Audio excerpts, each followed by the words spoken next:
What if this is this relationship to the invisible, to the spirit, to the supernatural part of life, right? The things that we just can't explain, but when we experience it, we're like, there's something there. And I know it. Why? Because I just went through it. And I think flow is more to the game than the physical side of things. We oftentimes talk about the percentage of the game that's mental. Let's say it's 85 to like 90% mental. What if the majority of that mental actually is spiritual? You think it's your mind, but what if there's something else at play there? What does that look like?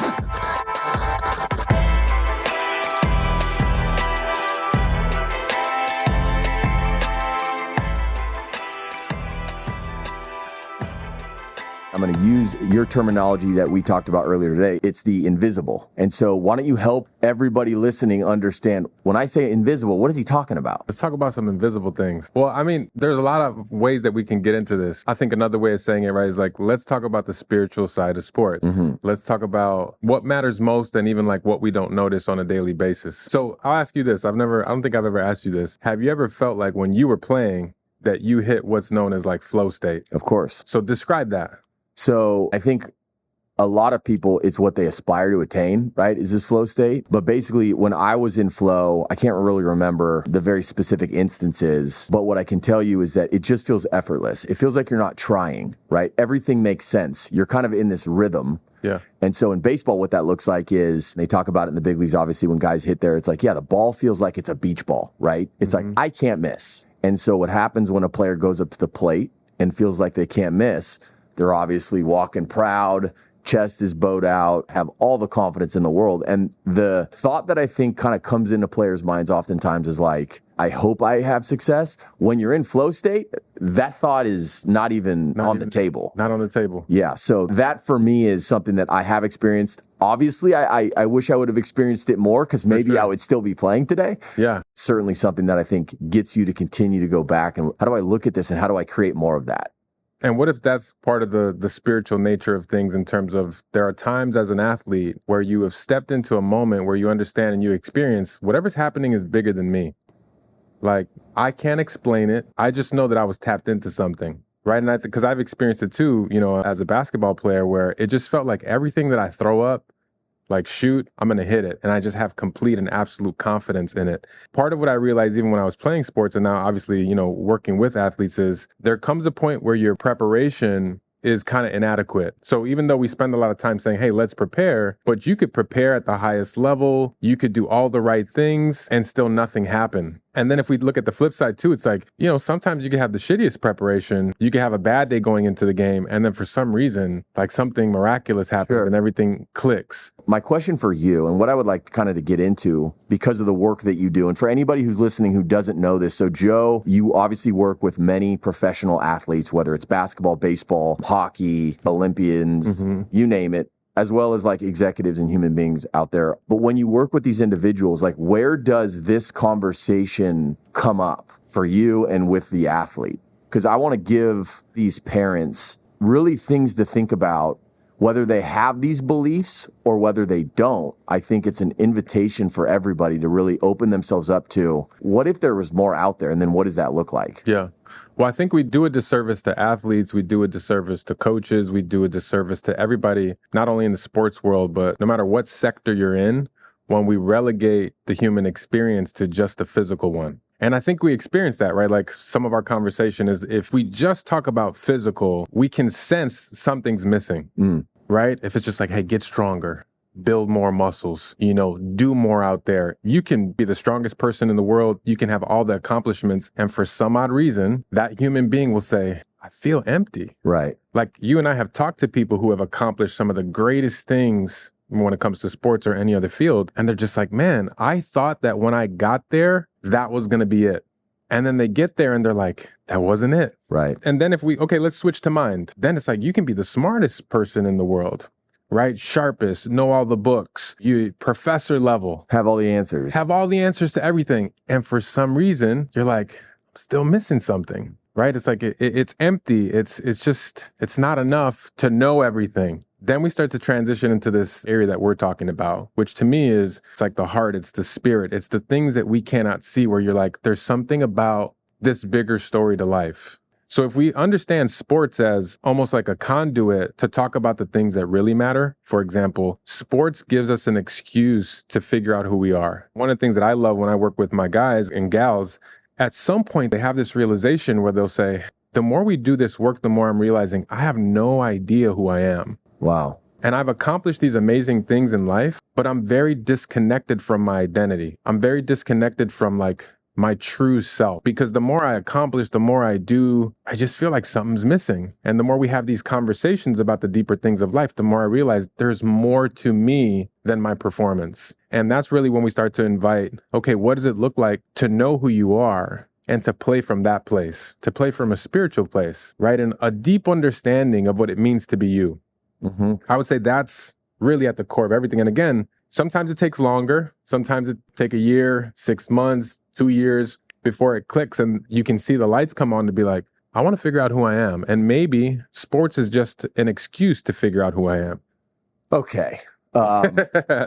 Yeah, we can go in so many different directions with that. I'm hearing people watching this right now saying like, well, wait a second. What you guys are talking about is something that, like, I'm 44 years old and I think everybody continues to wrestle with this throughout their lives, right? So when they have a 15-year-old son who has these ambitions and these dreams of playing professional baseball, what can we give them to help them with their son in this moment? If their son is watching, what does he need to hear, whether it's encouragement or just questions to ponder?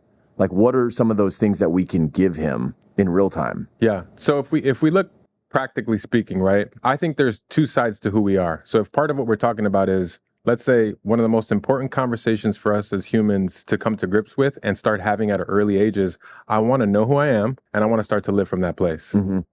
Right. So we want to figure out, well, what does that mean in real life? What does it mean to know who I am and to start to actually live from that place? So I look at it in two ways. One, there's kind of a universal who we are as people. So on one side, for example, if like when you're being creative, Matt, when Matt's being creative, how do you feel when you're being creative?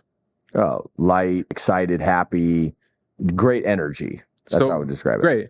When you're being hopeful, what do you feel? What do you experience? Same. Positive. Yeah. Positive. Great. So I can go through all these different descriptors. So I think on one side of being who we are, it's always rooted in love. If you're a human being rooted in love, you can be creative, you can be hopeful, you can be full of faith, you can be kind, you can be compassionate. That's a big part of what I believe, like, humans are just made this way. Then when you're on the flip side, right, when I'm living from fear, when I'm greedy, right, when I'm vindictive, when I'm full of revenge, how do you feel? It's funny, like my body language would change, right? I would slump over. Yeah, you're trying to protect, right? Rather than be generous. Right. So what if we're just starting at a base level, what it means to be who we are is noticing the difference between that place of living, which is just kind of like a survival mode, right? I'm going to take care of only myself. I got to figure out who's out to get me. And again, this is part of why humans have survived for so long. We're good at survival, but that's not who we are at our core, right? Like, that's not our essence, who we are at our core. And you can feel it. Like I said, hey, just be creative for a second. How do you feel? It's like, oh, I'm free. I feel more myself, right? I feel more aligned with something actually, not only myself, but something bigger than me. So that's like the 1-2 punch, right? We'll just say a fear-based way of showing up in the world and a love-based way. When you're rooted in love, we are closer to who we are. Like, we're actually in alignment with who we are. So that's part one. And I think on a practical level, we could ask a 15-year-old, hey, what does it look like to practice your craft today? Just from a place of love. What would you love doing today that will get you 1% better at the game? How could you show love to somebody that you're practicing with today? Right. How could you show love to yourself today? I guarantee you, just those simple little practices, your kid will be like, I'm enjoying it more. Right. As opposed to, oh, you know why you got to go do this today? Because if you don't, you're not going to get picked up. So what's wild about you saying this, so I just had a conversation with someone you know. This individual, has been a big leaguer for more than 3 seasons in the big leagues, currently in the minor leagues, and is wrestling with what I would describe as like, I don't like being in the minor leagues. Like, I'm a big leaguer. I need to figure out every possible way to get up there. And naturally, when you're in that position as a player, you're kind of chuckling about this, but like, you can feel the stress, the pressure, the fear of, what if I don't get back up there? What if I don't create the career for myself that I wanted to create this whole time? And so I'm having this conversation and I'm experiencing him in this way that we just described. And the answer that I had for him, not even an answer, but more of a suggestion, was like, man, there are so many different thoughts that are going through your head right now that me telling you, like, try this or whatever, all of this is probably going to be crazy. I said, so let's just get it down to the bare bones. All I want you to do tomorrow, try to have the most fun you've ever had at the baseball field, and let's start there. Yeah. And it's interesting because he sends me a text the following day, and I won't get into the specifics of that text, but it was more or less like,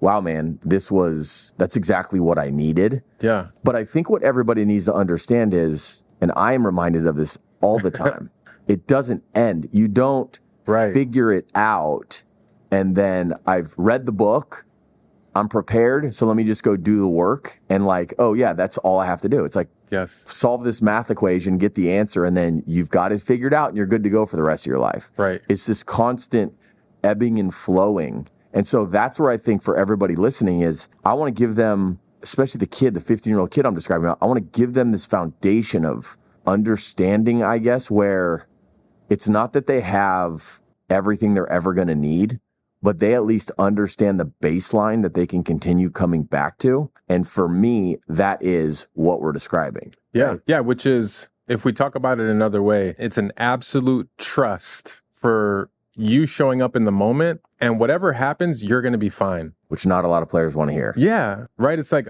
I'm going to show up as I am, full presence, create whatever I can create, and I'm going to be absolutely fine, because either I'm going to get the results that I want today or I'm not. Now, if you start to believe at your core, if I don't get the results that I want, I'm safe, one, and I get to learn from it. Mm-hmm. Imagine just being completely grounded in that reality. Today, I didn't get the results, but what did I get? One, I know I'm okay. Two, I'm going to learn something amazing that's going to help me level up for tomorrow. And I think that's part of the beauty of sports, right? Is things didn't work out today. You learn, you show up again tomorrow. You don't get to hide for weeks and weeks and weeks like you can in a lot of other sectors of life. This is why I think there's almost something more spiritual about the practice within sports, is like, keep showing up, stay committed, stay rooted. Part of the problem is we're not giving our kids tools, and obviously then they grow up to become adults that don't have tools. So if on a first level we can help them understand, you are safe, you are good as you are enough, you are worthy, you are valuable. What this is just supplementary. You know what I mean? Mm-hmm. Like, this is just an addition. This is just another piece of the pie, and it's giving you an excuse to expand your character, to grow your spirit, to nurture your heart. If we started to speak that way, to help them know the point of life is this, your core, who you are. All this other stuff is just gravy. It's not the point. But we flipped it. I think that's why there's so much stress. And that's why it's like, well, if this doesn't happen, what's going to happen next? If I don't get this, what's going to happen next? Because we've told them the most important part of life is material. Right. It's achievement. Well, and think about it with these kids that are listening. You know, there's these rankings, right? There are these scouts at games, there are these college coaches and these scholarships. They see all of their friends and the people that have come before them achieve all these great things. And so what I believe starts to happen for anybody is they hear what you're saying and they say, I believe there's something to this, but I can do this. I can do this my way. I don't want to say it's like this greed, this like intentional greed. I don't think anybody's going to be like, let me choose to be greedy. No. But it's this, I got to get mine. I got to get mine attitude, I think leads them down that path of, well, naturally, when you don't get yours in any one day, what then is the result of having that mindset? Yeah. It's not gratitude. No. It's the opposite. Yeah. Right. And do you want to play with anybody whose primary mindset is, I got to get mine? No. Would you be married to a person whose only mindset is, I got to get mine? No. I mean, think of any level of partnership. So this is what's fascinating, again, is like, to some extent, what we do is we celebrate that. Yeah, man, you got to get yours. Right. And it's interesting because I see this in some of the players that I work with. When they're stressed, that's the way they think. Or if things aren't going their way, right? They're not getting results. The team's not giving them what they want. Maybe they don't get along with the coach. Something's happening that, for them, they can't sense it yet, but they are being pushed to a brink. One of the default mindsets that steps up and presents itself is, and I got to get mine, then I'm just going to take care of myself. And it's so interesting. Why do you think that pops up in those moments? Fear. Fear. And what it is like, it's a survival instinct. So this is why we can be compassionate towards it, to say, I get that. I understand that. When you feel threatened, of course you're going to want to take care of yourself. But here's where we can talk about perception. What if you're actually not threatened right now? What if you're being invited into growth? But if you don't work on your perception, you're going to perceive growth opportunities as threats. Do you know what I mean? Yeah. So now it's like, what you think is the team not having your back is you being invited into leadership, is you being invited into advocacy. It's you being invited into patience. Hold on, let's do this. This is, I think, it's a valuable exercise. So, okay, I'm a player, and you're coaching me, and we have a conversation, and you ask me a question about the team, and I say something that makes you think that, I feel like the team's against me. And this does happen in pro ball, where players, not everybody, but a lot of them make this assumption that like the team is screwing me, or they're not playing me every day because they're out to get me. That's essentially the clothes they're wearing, is they're out to get me. What are you saying to that player? I mean, it could be totally different things on a different day based on the player too. Yeah. But let's say we start this way. How do you know they're out to get you?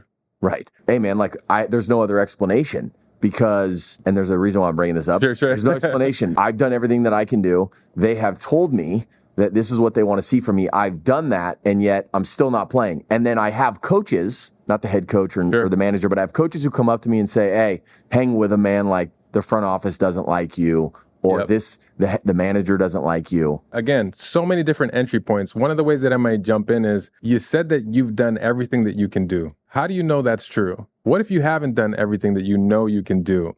Now, again, so what does it do? It's like, on one level, we could say this. If you haven't done everything that you can do, now you're choosing the easy way out. Because now who needs to change? The team. Right. Not you. But if we can find out 5 things that you haven't tried, 5 ways that you haven't grown, now that's putting more on your plate to figure out, which most of us don't want. What do we want? We want the most comfortable path. Right? We want the path of least resistance. So usually when we go to blame, it's a sign that we're being stressed. So if we can just call it what it is and say, where do I go when I feel stressed? The easiest place that most of us go as humans is blame. Instead of what? What's the alternative? Let me take responsibility, which I would say is a great spiritual practice, right? It's like, I'm responsible for my experience. I'm responsible for my life. I own my everyday, not the team. Well, and the reason when I said there's a point why I'm bringing this up, the way I think spirituality ties into this too is it's the intention of the individual, right? Like, we can all learn this stuff and read the books and feel like we have an understanding, but if we are not intentional every single day, it is so easy for our nature just to fall back to what it's been, all these things that we're describing. Right. And where spirituality comes in is in, well, every single day, maybe it's you read the Bible, right? Yeah. Maybe you say a prayer, which we did before this episode. Yeah. Whatever it is this daily invitation into vulnerability, but it's also this awareness that when something happens, like we talked about a situation today for me, and it was like, I recognized it. I said, oh, I actually am drawing conclusions about things. I'm making sense of something that shouldn't be looked at that way. Yeah. So I think for me, it's like, we need to teach these young people, how do you create intention every single day? Let's talk about what that looks like. So, because I'll say this, even when you said, we need to teach these young people, I think this is part of the biggest problem. No, we don't need to teach these young people anything. I think we need to embody it. Show them. Yes. We need to display, because part of the disconnect is this, right? You got older people telling you, do this, do that. Right. Show up this way. And what is felt is like, but you don't even show up that way. Right. So of course it's not going to click. You know what I mean? It's like, if we as leaders, as parents, as coaches, if we're the ones who first display it in a way that's so compelling, our young folks are looking at us and they're like, what are you tapped into? Because I see you wake up at 5 a.m. and I see you read this book. I see you talk to the air, and I can see how much you love me. I can see how much you love mom. I can see how dedicated you are to principles, to treating people with dignity and respect. See, that is powerful. But what we're doing is we're subtly teaching them transaction. Do this to get that. It happens even with I'm going to say religion versus spirituality, right? Go to church, then you're okay with God. Give some of your money to like nonprofits and churches and all that stuff, then you're okay with God. Say the prayer, then you checked off that part of your checklist. So it's not about the practice that's developing a certain type of person. It is a transaction because we're teaching them, if you do this, then get that. Instead of first displaying and living out in front of them, here's what it means to be a human who is absolutely surrendered. Because I would say that's a big part of the spiritual process, right? It's like true spirituality is lived in surrender. Yeah. It's lived in submission, knowing I don't know everything. I don't have all the answers. I haven't perfected my craft. I'm going to keep showing up and I'm going to surrender to the things that I have no control of. To me, I mean, hitting a baseball is a perfect example of you have to be a surrendered person if you're going to hit a baseball at a high level, because you have this thing coming at you literally in the blink of an eye. And in order for you to make contact to that thing, a part of you has to fully just be surrendered in the moment and trust everything that you've done before.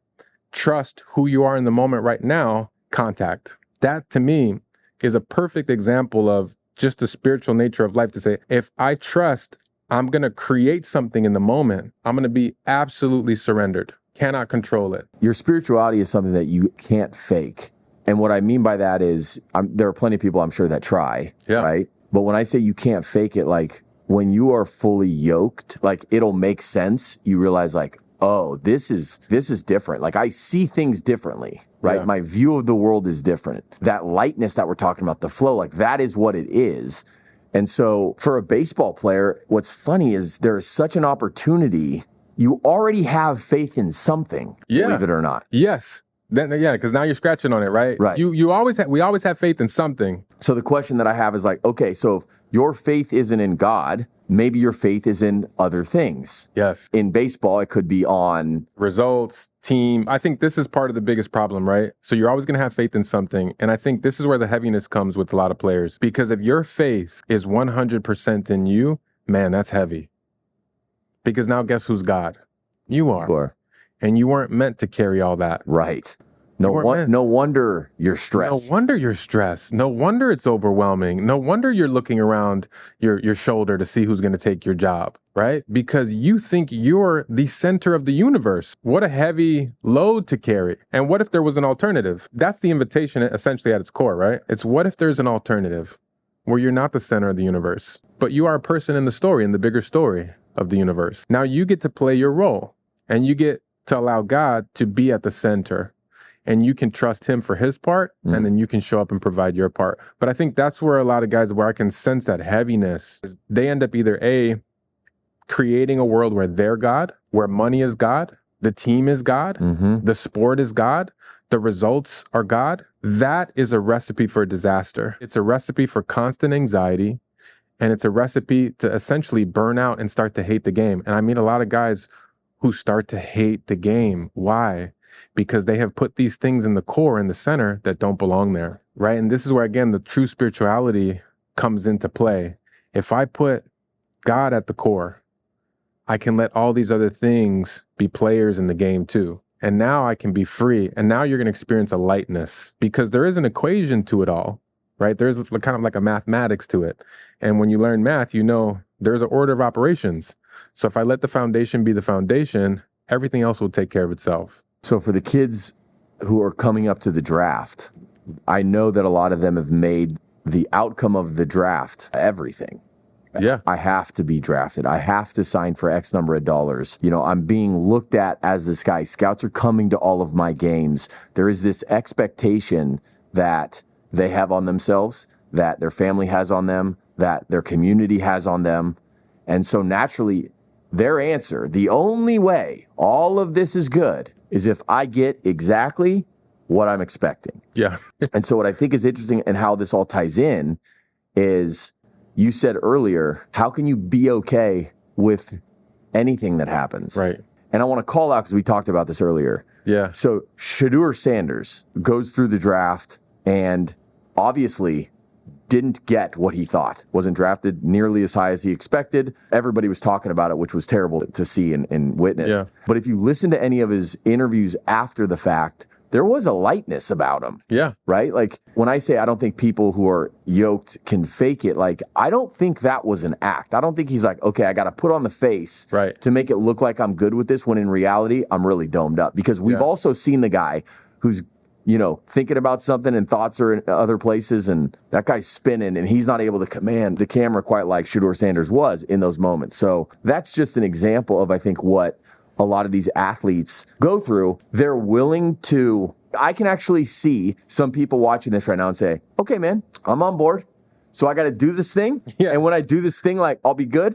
Sure. All right. So it's the same thought process. Like, same thing. 1 + 1 is 2. Transaction. Yeah. Right. Yeah. When in reality, it's no, you have to surrender. Surrender. Because what if this is at the core of, for Shedeur, I don't know, haven't talked to him, and anybody, even the kid that you kind of like painted the picture for in the beginning, what if wherever you're drafted at doesn't determine who you are? So what if we go back to the beginning conversation? Because this is what I think in sports, we have connected identity so much to some sort of external result that becomes part of the addiction. So for Shedeur, you look at him and it's like, okay, 5th round, right? That's not who I am. Right. That means nothing to me. Because why? He's going into it, at least it seems like, with a clarity of who he is. And this is where it seems like it's come from his dad, where he's like, this is who we are. Adversity. We're made for adversity. I think I heard him say that in an interview.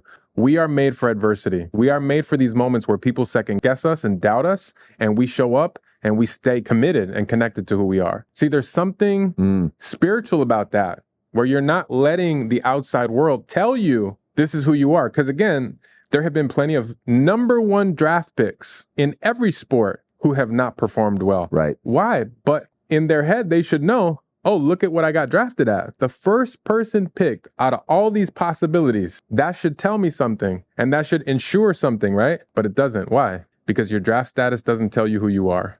You get to work on that. And then there's guys who've been picked absolute last. Yeah, Brock Purdy. And yet, doesn't matter. Who are you? What do you know about yourself to be true? So that when the world tells you, we know who you are, you're not worthy of a first pick, that you can still show up and say, but I'm connected. I'm so connected to who I am. I'm so connected to my spirit, my essence, my way of showing up, my character, that just watch me work. I'll let the rest handle itself, right? I'll let the world believe what it will. I am really in tune and aligned, which is, one of our favorite words, right? Yeah. I'm really aligned, and I don't let the world shake me when it tells me something that is contrary to who I know I am. I think everybody who just listened to what you said would say, I want that. Every player, I want that. I want that lightness. I want that certainty. I want that belief. Whatever that was, I want that. Yeah. This individual, maybe he is already doing stuff. Maybe he's practicing this already. How does the support system around that person affect that person? If maybe it's mom and dad don't, or one does, one doesn't, or what if there's friends who don't? Well, good luck, first of all, because I'll say it this way too. When somebody's like, hey, I want that. If I'm like, man, I want to be physically strong, or I want to bench 300, I could say, I want that. But that comes with something, right? Like there's a cost. There's a cost to being really, really physically strong. There's a cost to benching 300 pounds. If I say I want a 6-pack, I want that. There's a cost to that. How many donuts do I need to say no to? How many salads do I need to say yes to? How many early morning runs do I need to go on? So this is part of the problem, is that everybody wants that. But are you willing to say no to all the things that it takes to say no to actually get there? Say yes to all the things that you need to say yes to actually get there. So if you want to be the type of person who can withstand, whether it be the bullshit that the world talks, or even the praises, because this is part of what we're talking about for the first round draft pick. You got all the praises of the world, and some guys buckle under the praises. You got all the criticism in the world, and they buckle. But then there's guys, all the criticism in the world, and they perform at a high level. Or same thing, all the praises in the world, and you still perform at a high level. What that requires is you've been through a lot of fire. You have failed a ton, and you have learned from it. You have allowed it to give you information that helps you decide, oh, this is who I am. I can tap into my resilience. I can tap into my patience. I can tap into my discipline at will, and the outside world doesn't knock me off of it. So we want it. We don't want the discomfort on the way there. So this is part of it. If you're a parent, I'm a parent, I have a 4-year-old and a 2-year-old, right? Sometimes I do this. I prevent them from the struggle. I hold them back. I pick them up. I cut the struggle short instead of letting them struggle. So if you want kids who are super resilient, allow them to struggle. Don't create entitled humans. Don't create fragile humans. Play your role in helping these humans that we have, I think, stewardship over for a certain period of time, go through the difficult things of life. And then you play the role of like, I'm going to come alongside you and we're going to talk through it. And when things don't go your way, we'll create meaning together that's really, really powerful. And then you'll go out and you'll try again. And when it doesn't work out again, we'll talk about it again. But what we're not going to be is people who give up or blame or become victims when things don't go the way that we want it to go, or when the outside world doesn't like us. Right. Or critiques us, right? That's the pathway there. Our community creates, I think, either our resilience or our fragility. What type of people do we have around us? Do we have parents who cut the growth short or who let us wiggle a little bit and struggle? Do we have friends who, if somebody, if a coach tells us, you got to get better at defense, or you need to work on this part of your game, do we have friends who say, man, forget that guy. He doesn't know you. You're the best. We don't need that. We need people in our camp that say, what if he's right? Mm-hmm. But we don't like that. Why? Doesn't feel good. Well, I think there's a foundational piece to this. It starts with God, right? Shilo Sanders, going back to him, who is he modeling? Mm-hmm. And then who's his pops modeling? Mm-hmm. You could say it's Jesus. Yeah. Right? Like, they're looking towards something. When the person or the thing that they're modeling is this perfect thing, it becomes a lot easier to say, oh, I see how he is this way. Yeah. But when other people, let's say, aren't doing that, they're modeling something else.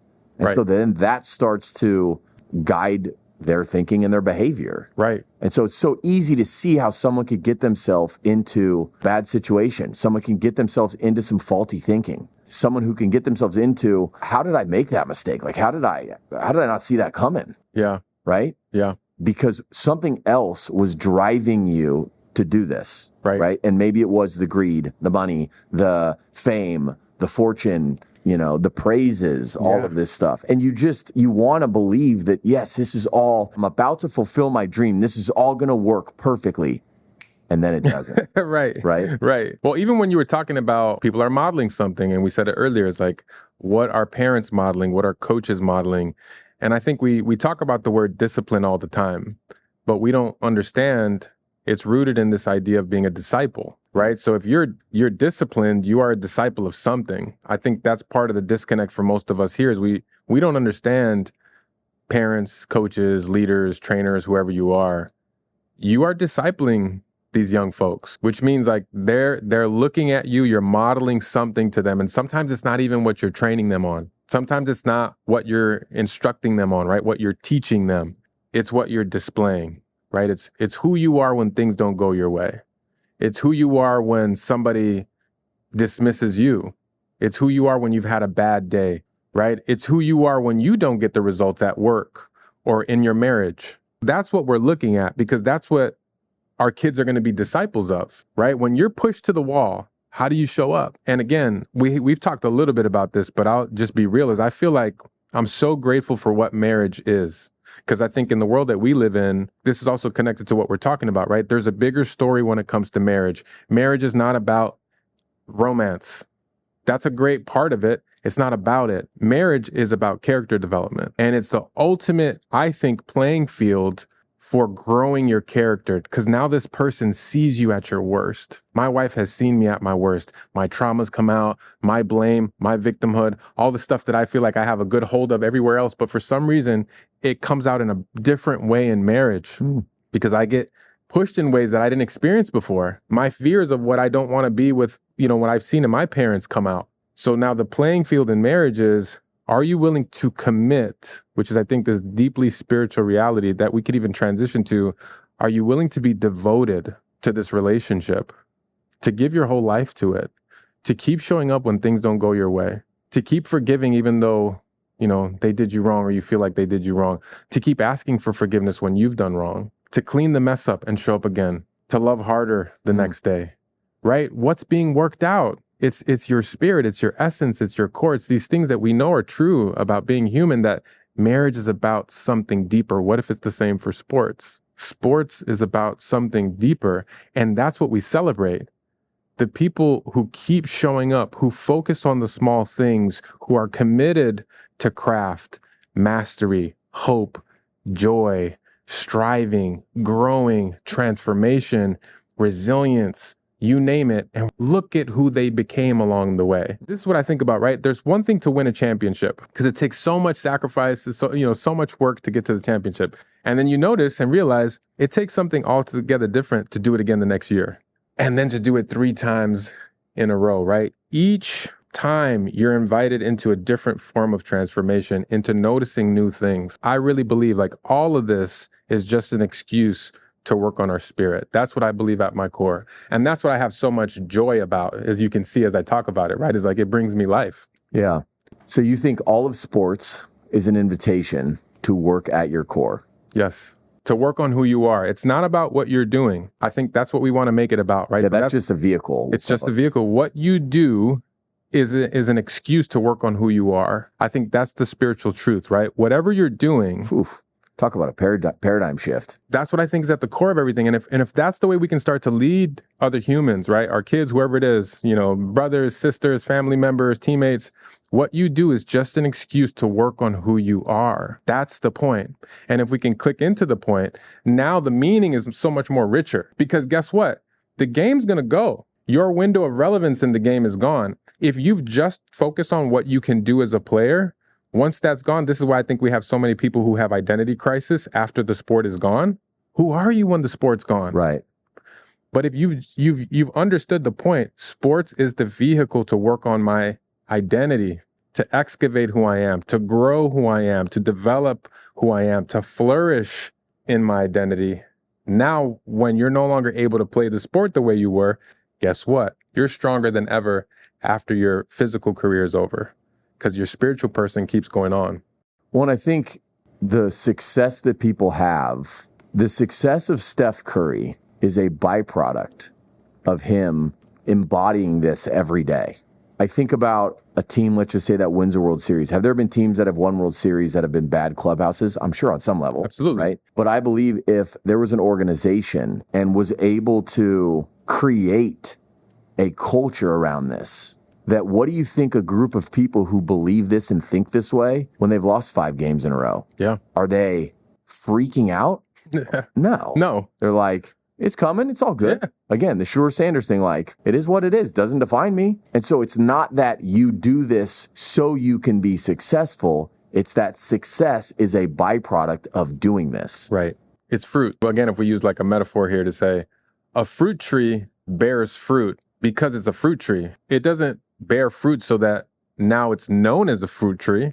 You know what I mean? It's not, well, if I bear enough fruit, somebody will call me a fruit tree.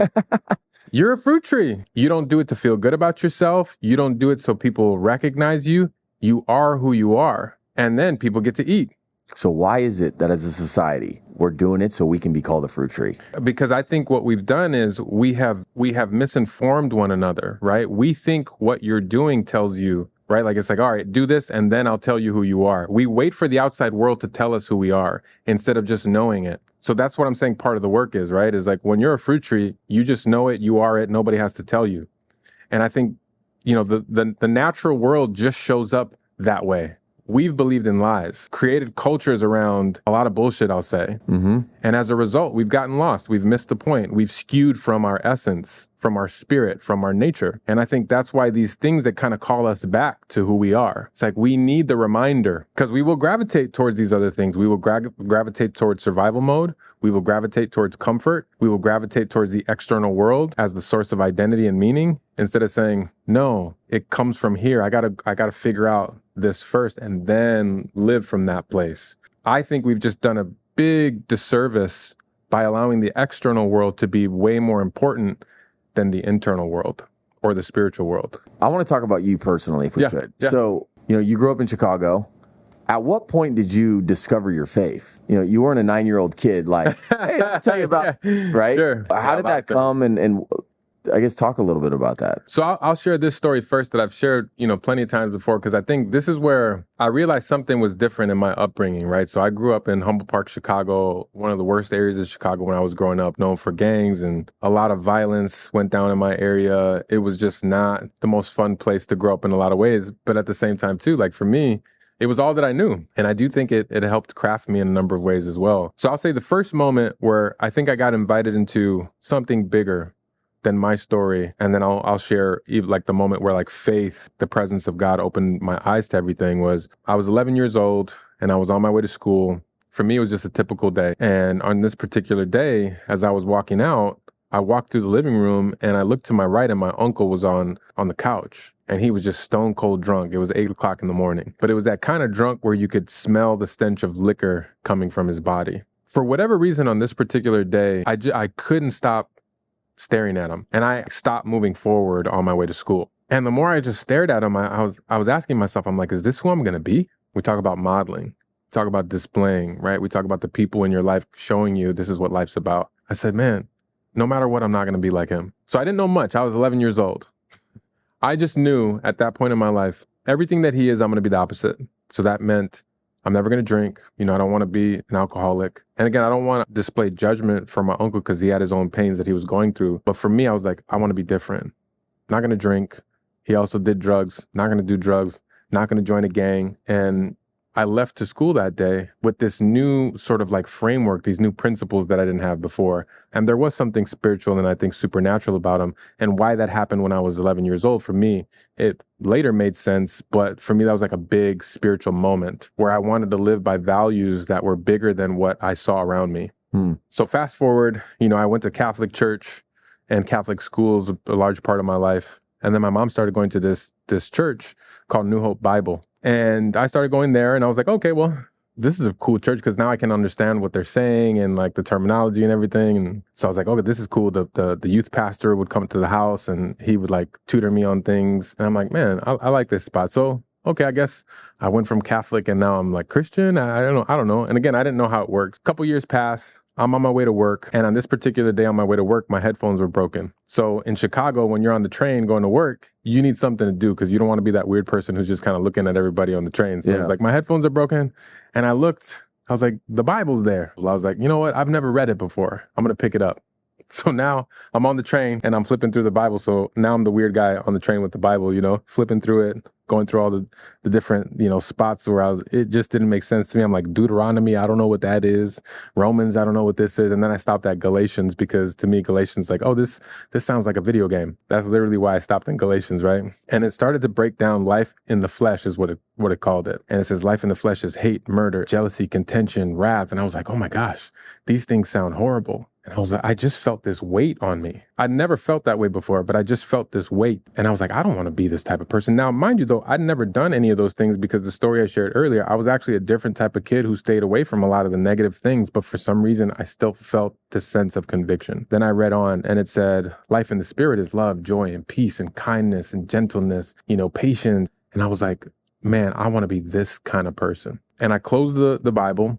And I said my first authentic prayer that I ever said in my life. In Catholic world, they tell you the prayers to say, right? Our Father, Hail Mary, all that. But for some reason, I was like, you know what? I just want to speak to God. And I said, you know what, God? I don't know what to do next.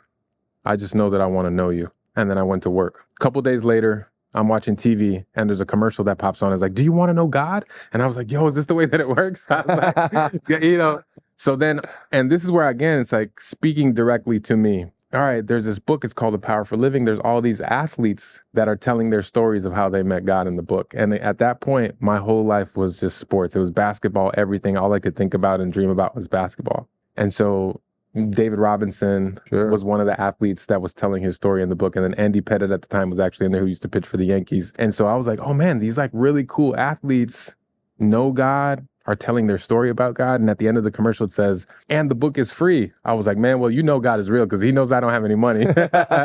So then I ordered the book a couple of days later. I get the book and it was like Christmas morning. I went up to my room. I opened it, opened everything up and I just read it all in one sitting. And at the end, it says, if you want to give your life to Jesus, read this prayer.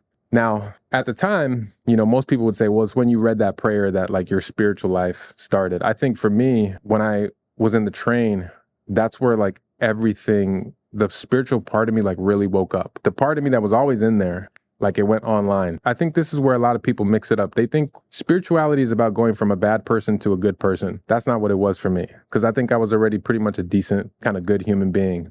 For me, I went from a person who was only about himself to a person who finally understood my life's not about me. I'm a part of a bigger story. God has a plan for me.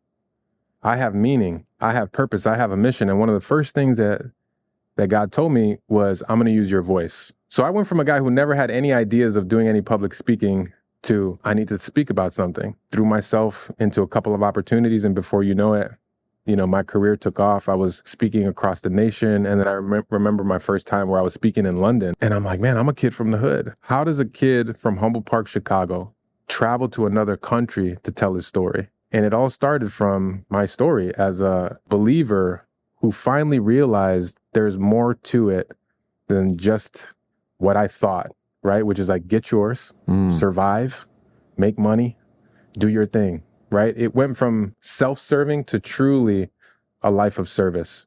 That's primarily what changed in me, is I went from a person who was only self-serving to somebody who now wanted to truly serve the world and figure out how I can impact through my voice. Well, and you are through all these players now. And this is the thing too, right? There's been so many different variations of this calling. You know what I mean? Like, over 25 years, like that's when it started when I was 20. I'm 45 years old now. There's been so many variations of this calling in different sectors and ways. And that's where the surrendering takes place. Because sometimes I'm like, oh, well, it's always going to be this. And then it like transforms a little bit and it becomes this. And then it becomes that. And then it becomes this. And I'm like, wow, I'm just open to whatever God is doing next. Yeah. Now, again, I take my craft seriously. I take my part of it really, really seriously. And I think that's the thing, right? It's about a co-laboring. It's letting the invisible and God handle that side of things, the stuff that you can't control, and then whatever you can't control, okay, show up at the highest level for that. My man. Come on. All right, listen.